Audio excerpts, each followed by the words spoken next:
Сәлем достар, баршаңызға қайырлы күн. Бүгін бізде осындай патшоба салаты. Видеоны соңына дейін көріңіздер. Бізге керегі картоп, сәбіз, қызылша, тазартылған селедка және 2 жұмыртқа. Селедкамызды осылай көбіктеп, ұсақтап турап аламыз. Сосын тарелкамызға орналастырамыз салатымызды. Міне енді тарелкаға салатымызды жинақтаймыз.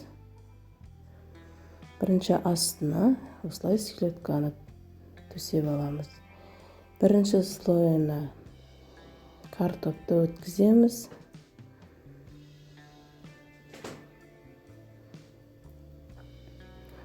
Осылай жайып формасын келтіріп аламыз. Сосын үстіне осындай селедканың майын құямын. Салатқа өте жақсы дәм береді. Енді майонезін жағамыз.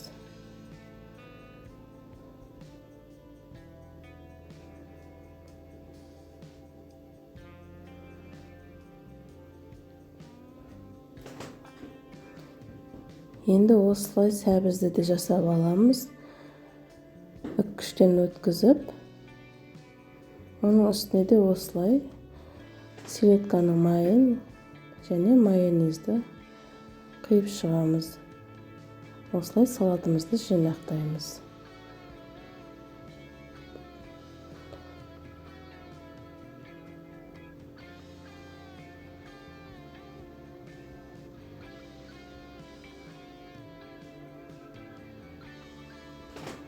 Енді майонезін жағып шығамыз.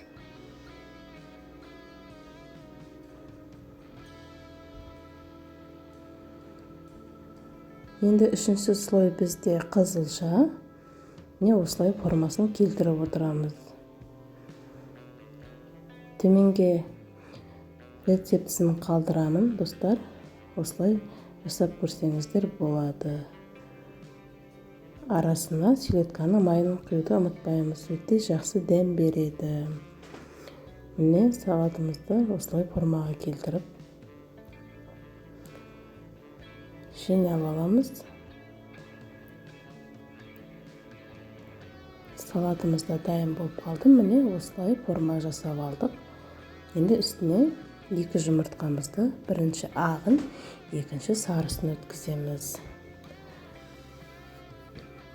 Міне салатымыз да дайын болды, достар. Каналға тіркеліп лайк басайық, достар. Сіздермен болған Гүлдариға, назарларыңызға рахмет.